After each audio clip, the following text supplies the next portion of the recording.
السلام علیکم تمام دوستوں، امید ہے آپ سب ٹھیک ٹھاک اور خیریت سے ہوں گے۔ تمام دوستوں کو FDK وائس چینل میں دل کی گہرائیوں سے خوش آمدید۔ نوح علیہ السلام اور اس کی کشتی کا واقعہ قرآن پاک میں بیان کیا گیا ہے اور یہ ایک اہم واقعہ ہے۔ یہ واقعہ بنیادی طور پر سورہ ہود، سورہ نوح اور دیگر سورتوں میں مذکور ہے۔ نوح علیہ السلام کے نبی تھے جو اپنے قوم کو اللہ کی عبادت کرنے کی دعوت دیتے تھے اور انہیں بت پرستی سے روکتے تھے۔ ان کی قوم نے ان کی دعوت کو قبول نہیں کیا اور ان کا مذاق اڑایا۔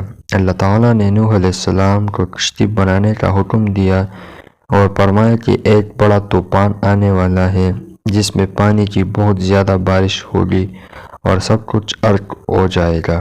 نوح علیہ السلام نے اللہ کے حکم کے مطابق ایک بڑی کشتی بنائی۔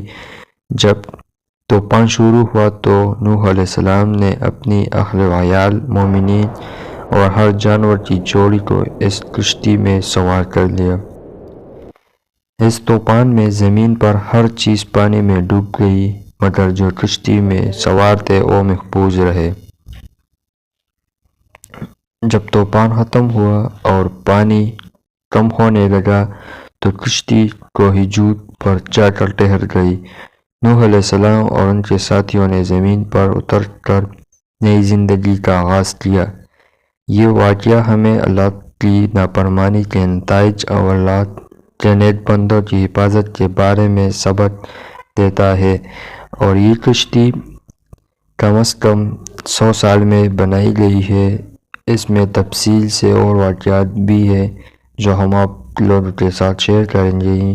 اگر ویڈیو اچھی لگی ہو تو یوٹیوب چینل کو سبسکرائب اور ویڈیو کو کمنٹ، لائک، شیئر ضرور کریں۔